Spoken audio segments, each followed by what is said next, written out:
So yesterday we were also again talking about the DFE, the decision feedback equalizer. What we saw was that there is an enhancement of error rate, but not too much, and the error rate is likely to be smaller than in case of a feed forward equalizer. Okay. Essentially, you make the decision and feedback the ISI contributions because of each of the pass bits. So you can have more feedback taps if you wish to have. So this is what it is. And yesterday there was some discussion about whether this feedback loop will be complete. Actually, that's an important point while doing simulations and so on. So when you have at time instant n, the input is yn, and the feedback quantity from the quantity here is y hat of n minus 1. If we just take a single tap feedback case, it is from the instant n minus 1. Now, when you progress to the instant n plus 1, the input is changed and feedback quantity will be y hat of n. Now, of course, you don't know the output at n plus 1 yet, but to know the output of the Z inverse, you don't need to know the output at this instant, but you need to know the output at the previous instant. Okay. So, to know the output of Z inverse at the instant n plus 1, you need to know the input at instant n, not n plus 1. Okay.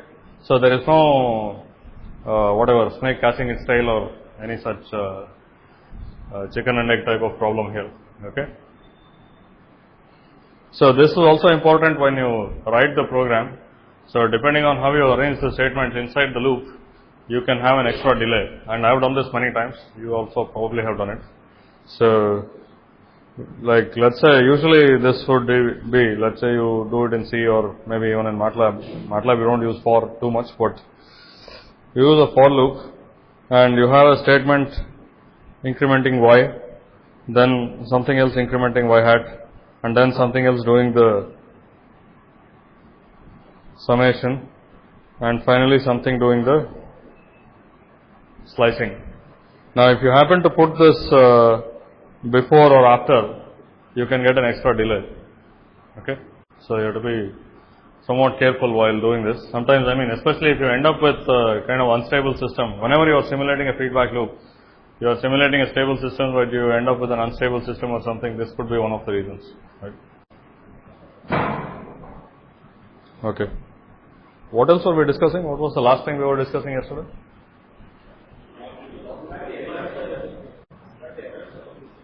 Errors. So that we finished, right? We saw that the expression turns out to be the error rate without equalization divided by 1 minus something. And that is going to be more than the raw error rate, but probably not too much to make the decision feedback equalizer unusable. Yeah, so basically that is it about the decision feedback equalizer, and if we want to, and we also always have to adapt this because you don't know the channel, so you will have to adapt the DFE coefficients. And adaptation, we can use the same LMS adaptation that we have been using so far. Essentially, this is again a linear combiner. So basically, it is this quantity, let me call it Z of n. It's in Z of n that we want to minimize the mean squared error. Okay. And Z of n is the input to the equalizer plus a linear combination of delayed sliced values. If we have a n tap DFE, uppercase n number of taps, we have so many terms in the coefficient. So each of the CKs must be adapted, okay, based on the gradient and the error. I think I have too many n's here, so I'll make this m. Okay. So what is the updating equation for CK? So CK at instant n plus 1 is the CK at instant n. What is the increment on this? Minus mu times? Yeah, we have to measure E of n. So essentially we subtract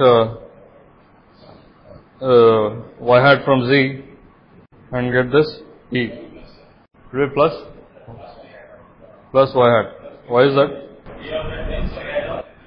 Yeah, actually this equation is not correct. The way I have written the equalizer here, this is minus, right?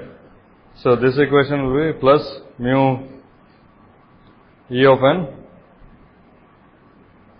y hat of n minus k. So this is the full LMS equation. What will be the sin LMS stuff? So in this case, the terms y hat are digital terms. Okay. So I mean, if they are binary digital, the sin and this one are the same in that they move in the same direction. Okay. Because y hat is digital. And also, unlike in an FFE, there is no problem getting the gradients in the DFE because you already have them in the digital form. Okay. So these values are the gradients. It's much easier to just take these and multiply them. Okay. Y hat is just plus or minus 1. That's it. So I mean, it's quite simple to implement the LMS algorithm for this, and we can also do sin LMS with. I mean, this remains y hat of n minus k if it is binary. But of course, the data need not be binary. It can be multi-level digital. In that case, of course, you need to take the sign of this. Okay. And if you are using a digital implementation, how do you take the sign? If you had a fully digital implementation of the DFE, how do you implement the sin algorithm? You just take the MSB, right, the first bit, and that gives you the sign. So, and don't be confused by the plus. The reason this is plus, whereas previously it was minus, is simply because previously all the terms were adding up. Here we are subtracting the DFE terms. At least that's how we thought of the DFE, of subtracting the intersymbol interfering elements. So we will keep that sign. So this will this sign, the updating sign here will be plus. Okay, that is because you subtract the feedback terms. If you can also represent the same thing as addition, in which case all the coefficients will be negative. That's it. So this is sin LMS with binary data. Okay. How about a continuous time implementation? How would we do that? How do we implement the slicer? Latch. So that's how we implement the slicer. We have a latch with a sufficiently high sensitivity, and that determines the sign of the input at the edges of the clock. That's what we want, right? And what do we have after the flip-flop? Again, we can have flip-flops. So we'll have this. Effectively, is this what we want to realize? No, I mean, with respect to the clock, it gives you no delay, right? If we have an ideal latch. This is a slicer.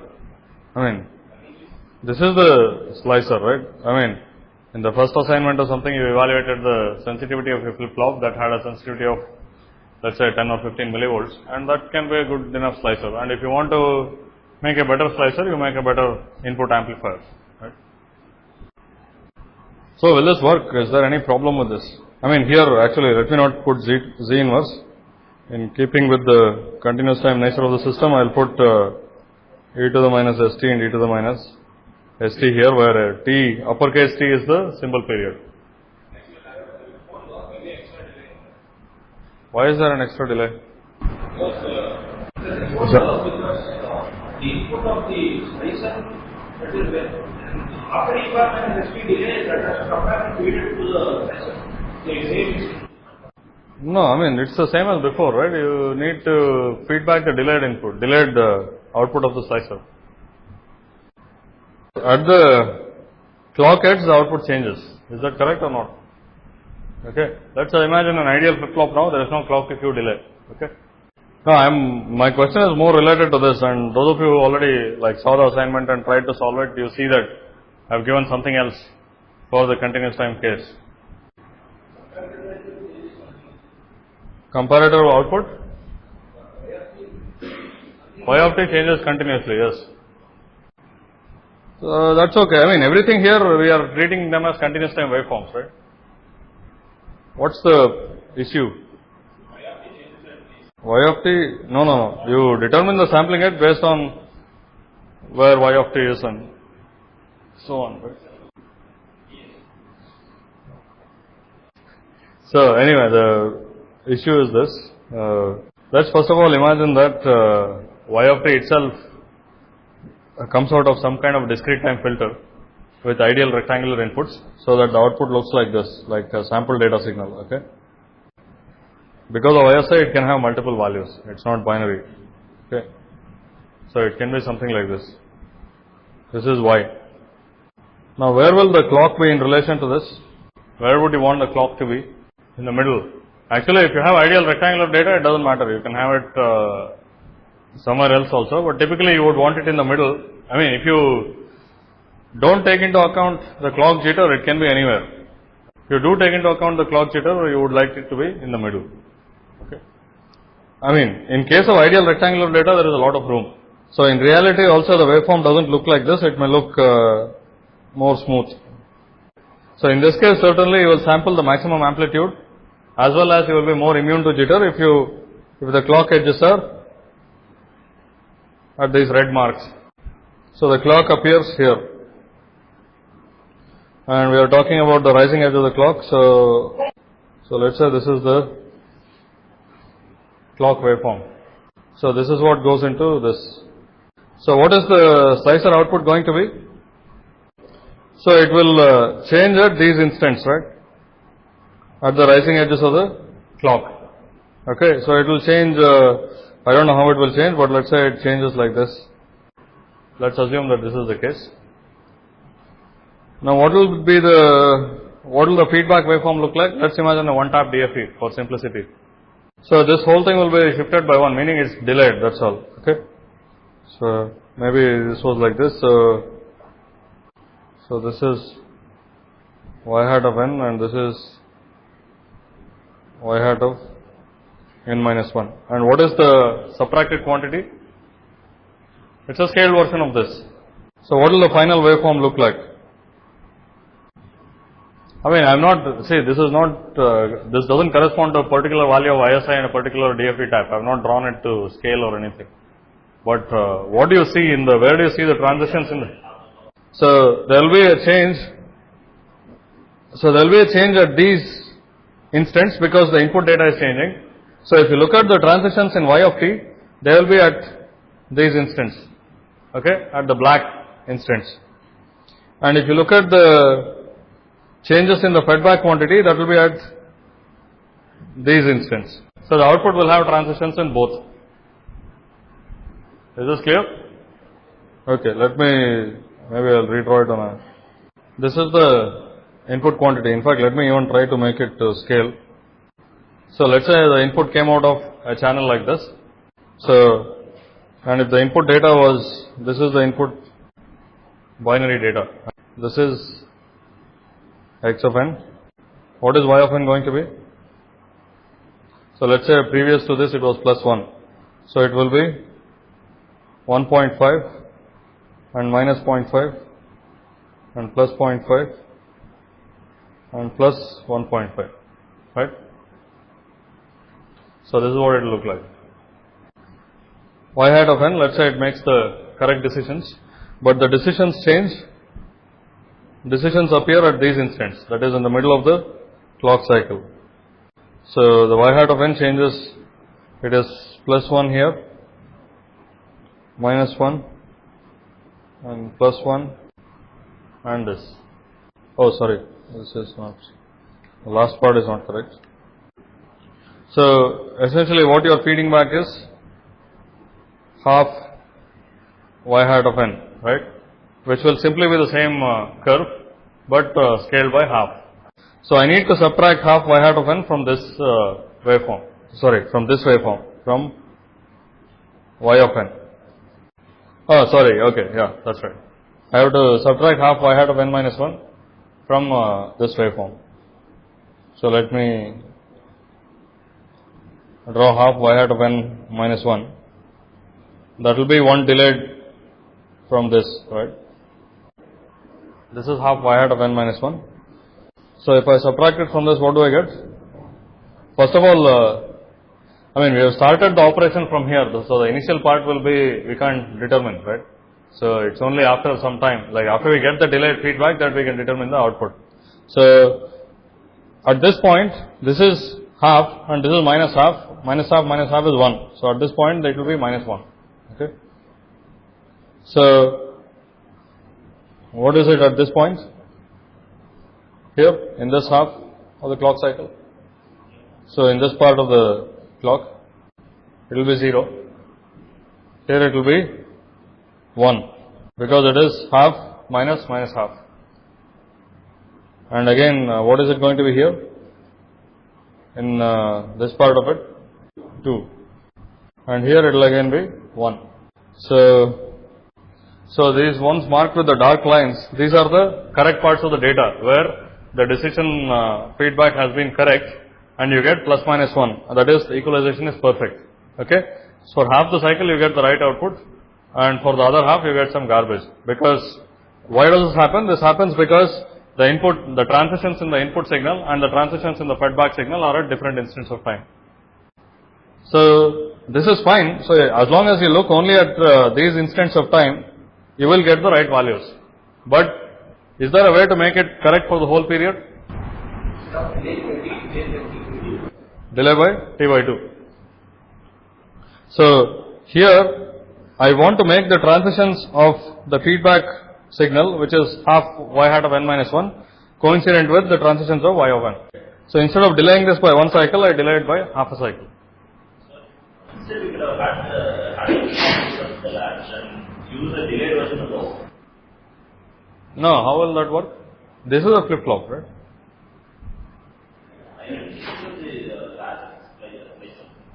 Yeah, I mean it's not a latch, it is a flip flop. At the rising edge of the clock, it is changing. The issue is that the clock is here, right?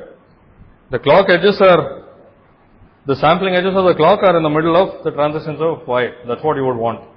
In fact, if you, now, the clock itself is dependent on data because of the clock recovery circuit. I fix the clock corresponding to y of n and then said I'll apply feedback. But then if you apply feedback and then do the clock recovery from that, the clock itself will change position and so on. But if the transitions of y of n and the transitions of the feedback quantity are coincident, then you don't have any problem. The clock will be again in the middle of the data. Okay. No, it is available only for half a clock cycle. Right? Here, the correct data is available only for these things. Is that the question? What is the question?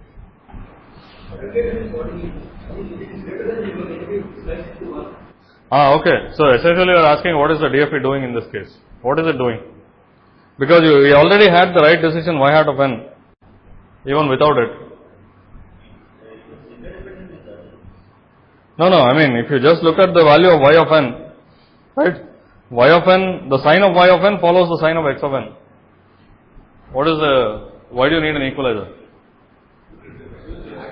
So you need to reduce the error rate, right? So here the amplitude is small, it's only minus half instead of minus 1. So that will change the error rate by quite a lot. So let's say you go from, the argument of Q function goes from, let's say 7 to 3.5. I think the error rate goes from something like 10 to the minus 15 to 10 to the minus 5 or something of that sort. So I don't remember what Q of 3.5 is, but it's something rather small. It's not, rather large, of the order of 10 to the minus 6 or something. Okay. So it's to reduce the error rate that at the input of the slicer you need to have some predetermined amplitude, not less than that. Now if you make the transitions of, and also you can imagine with a real continuous time waveform, y will not be some step waveform like this. It will be a smooth waveform. So if it is kind of valid only in some part of the cycle, you will not be able to sample it very well. Okay. So you would like to make the transitions of y of n. Now the transitions of y of n itself will change in time because of ISI and so on. But more or less they should be at the right time instance. So I should not delay the feedback signal by one full clock cycle. I should delay it by half a clock cycle. That's all. That's the bottom line from this. So if I draw the waveforms corresponding to that, so instead of delaying by so much, I will do this. Okay. Okay. This is the new feedback quantity. So the new output will be, so in this whole period it is going to be minus 1, right? And in the next entire period it's going to be plus 1. Okay. I am ignoring the transition regions here. and in the next entire period, what is it? Plus 1 again. So in fact, this follows the input x. So that's why this delay is not t but e to the minus st by 2, because you are sampling in the middle of the eye, right? If you think of the eye diagram, you are sampling here. Now you can whatever you feedback, if it has transitions, you would like that waveform to have transitions at the transitions of the eye diagram, okay, not in the middle of the eye diagram. That is to maximize eye opening, that's it. So you want the transitions of the feedback waveform at the transitions of the eye diagram, okay, and this is the sampling edge of the clock. What about these delays? Obviously, that's because you have to delay the previous bit, okay. This is just to get the waveform correctly, and this is related to what he was asking yesterday, like where is the transition, right? So all of the transitions happens somewhere here, okay. Now because of ISI, the transition is not at some particular fixed point. You have already seen that the horizontal eye opening with ISI is not 100%. It is less than that because the transitions shift around depending on the previous bit and the previous bit and so on. So there is a lot of transition, but you would like what the equalizer does. The way we have been discussing it, it makes the output ideal at the sampling edge. Of course, there will be all sorts of transitions away from the sampling edge. Okay. Calculating the error signal, we have some finite delay for slicer. Yeah. What should be the sampling phase for calculating the error? Oh, the sampling phase for so it should be wherever you are sampling the slicer input, z of t is y of t minus summation,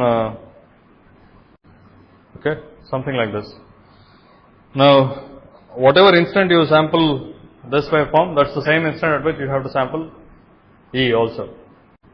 So E of t is z of t minus y hat of t. Okay. So if you are sampling instant as certain t naught, you are taking samples at taking samples of z at nts plus t naught, then you have to also take the samples of z at that same time instance. Okay. Essentially, you have the eye diagram, right? So let's say it is at a particular sampling phase, you want to minimize the error. So it's at that sampling phase that you have to measure the error and also measure the output. And it is to do that we didn't really try to subtract the output of the slicer from the input. In a continuous time implementation, what we did previously was we had the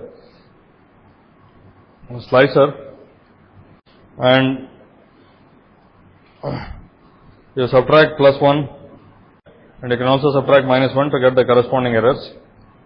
And to keep all the path delays the same, even for the main slicer, you have a similar summing block with zero input. This is the symbol and this is the error. Okay. Rather, in this case, the sign of the error. So the sampling of the error and the sample must be at the same instant. Okay. Any questions on this, on the continuous time implementation?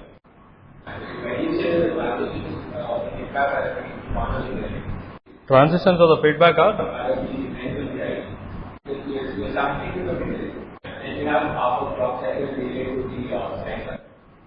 Yeah, when I have e to the minus st by 2.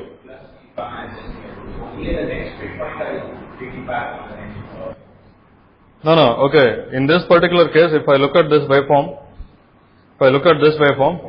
the output of the slicer changes at these red instants, right?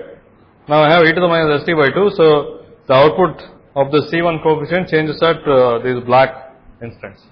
So it is coincident with the transitions of the eye diagram. Okay. No, y of t is not sampled. Y of t is the continuous time input. Okay. What? Oh, yeah, it can be sample data. So this shape I have drawn here with the black curve is y of t. So y of t is sampled as a weight for the I and L for No. Here y of t, I am looking at the I diagram of y of t. Okay. So essentially, if you let's say I draw the I diagram of y of t and that of the feedback signal with the same phase, the transitions have to be coincident. That's all. Okay. Any other questions on this? So anyway, this is a small difference that you have to implement while you simulate the decision feedback equalizer with the continuous time in the continuous time domain. And this is how you implement it also in reality. In reality, what happens is you don't make an explicit, typically you don't make an explicit e to the minus st by 2 block. Okay. Because you will have delays through the flip-flop, you will have delays through the amplifier, and that will accommodate, that will be accounted for, that will account for the delay of t by 2. It won't be exact. If it's a little different from t by 2, it is okay. But if it's too much different from t by 2, you can have problems. Okay.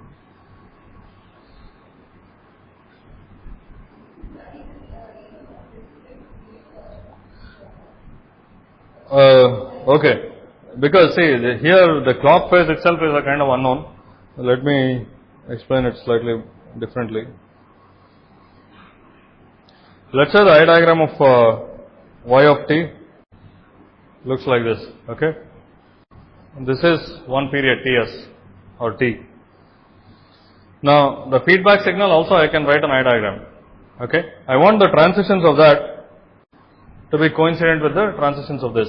So when I add these two, I get another I diagram in which I have probably a better I opening and the same transition. Now, okay. So now let's say this is y of t. This is the decision feedback signal. So the sum of the two, or this minus this, is z of t. Okay. So let's say I had moved this here so that the transitions were here. What would happen to the I diagram of the output? So maybe I'll keep this here and copy over the whole thing. Okay. So in this case, let me just move this part. Okay. What happens to the output I diagram? Huh? So essentially, see, the output will be, let me not delay it by so much, I will delay it by just a little, something like this. So the output will be correct here, but it will be quite wrong here. So the I diagram will, the output I diagram will be narrower. So it will probably look something like this, with a lot of transition area here and a smaller overall I opening. Okay. Because of these transitions, you will see jumps at this instant, right? These jumps get added to this waveform, so you will see jumps in the waveform here. And here, you will have all kinds of wrong decisions. So your I has narrowed in the horizontal direction. And this is what happens if the decision feedback delay is too much. Okay. So I want to get into a situation like this where the transitions of the decision feedback are coincident with I will say the transition of y of t. What I really mean is the middle of this transition region. I know that the transition region is not a zero width thing. It has some non-zero width. So I would like the transitions of the decision feedback to be coincident with this, so that overall I get a good I opening both in the horizontal and vertical direction. Is this part clear? How it gets narrowed in the x direction if I delay it too much? So this corresponds to a delay of e to the minus st after the flip-flop, and this to e to the minus st by 2 after the flip-flop. Okay. When you make a digital implementation, there is no problem. There it's a discrete time thing. So you, whatever you sampled at time n, you subtract it for time n plus 1. That's it. Okay. This is only for continuous time implementation. And this type of continuous time equalizer is used particularly at high speeds. So it is there that also the delays of all these blocks are comparable to the bit period. So you don't use an explicit e to the minus st by 2 delay block. Just the delay of in fact you hope that the delay of the flip-flop, the clock to Q delay of the flip-flop and the delay of the rest of the feedback path is less than t by 2. Okay, that is actually the biggest challenge in making the equalizer. So you should make it, you should make those delays small enough that you can complete the feedback within one cycle. In a way, if you consider this e to the minus st case, for the transitions, the delay will be 1.5 cycles, right? Meaning whatever, there is a bit before this one, and I should feed it back during this period, but I am feeding it back during this period. Okay. Any questions on this?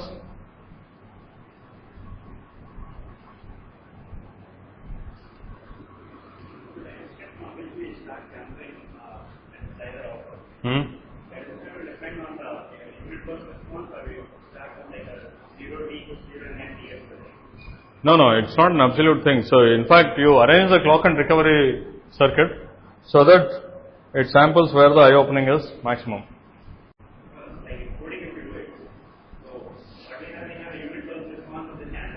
Yeah. Basically, the cursor is not at either of the keys, it's almost shifted from there. Yeah. So, we have to start when the right loading, like, we have to start the sampling at that instant only.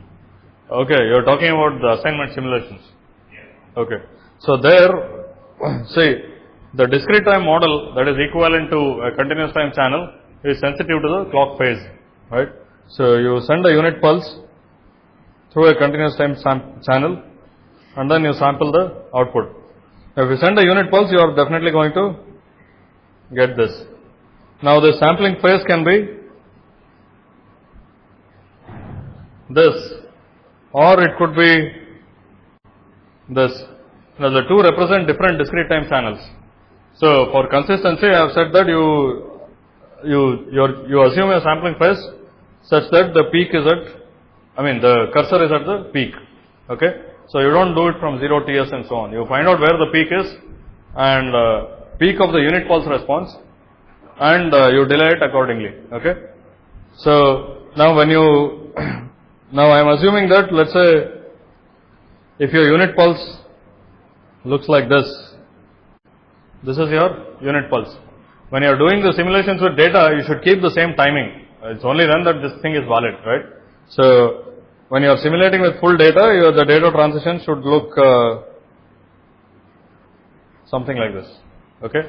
Now, if you shift the data around, that is like changing the discrete time channel. If you keep the same sampling instant. So, this is the unit pulse, the timing of the unit pulse that defines the discrete time channel, and you want to take a superposition of these to make the input data. Okay. That will give you an input data like this. Then, whatever you do, like you do it in continuous time and then you sample it, that will correspond to having these discrete time data input into this particular discrete time channel. Okay. So, yeah, it is not necessarily 0T, 2T, etc. So, even when you implement it in a completely digital domain, there can be a problem at high speeds because there is amplification or coefficient is implemented by a multiplier, right? The multiplier is a pretty complex block. It can have a lot of delay. In fact, you try to simplify, generally in any signal processing VLSI circuit, you try to simplify the multiplier structure by, if you can choose the coefficients to be some power of 2 or a fractional power of 2, sorry, not a fractional power of 2, a negative power of 2, then it's just a matter of shifting the input. So, if you try to do that, but it may not always be possible, okay, because the number of coefficients are very restricted in that case. So, you have to do something else. Then you at least try not to have so many digits, okay. So, you try to simplify the coefficient structure, even with all of that, you need to implement some multiplication, and that can impose constraints on the design of the digital block. So, even in a purely digital domain, making this kind of feedback loop, essentially there is an FIR filter, right? IR filter, right? Making something like that can be difficult. Closing the loop with a particular crossfire distribution, is it possible just like say, FFP case where we close the right loop with equal RR only larger system? Come again? What's the? We want to feedback every time the data changes. Instead of that, just like feed forward case, we can use such that the adaptation is only No, it's not the adaptation is slow. That is fine. This is not about adaptation. This is just the implementation of the filter. Okay. So even if you had fixed coefficient, you have to multiply it by some value, right? Of course, if you have binary data, the output itself is the fixed coefficient, the plus or minus of that. So it's very easy. But if you have multi-level data, you have to do some more complicated thing. Of course, it's not as bad as an IR filter, because in an IR filter, the output quantity is also analog. So you have to multiply an analog quantity, which can have a range of values, with a coefficient, which can also have a range of values. In this case, the fedback quantity is digital. That has to be multiplied with the coefficient. So it is clearly simpler than a full-fledged IR filter. Still, if you have multi-level data, you need to do some multiplication. Okay. Some kind of multiplication or some scaling or something like that. So this is not about adaptation. The filter, of course, has to work every cycle.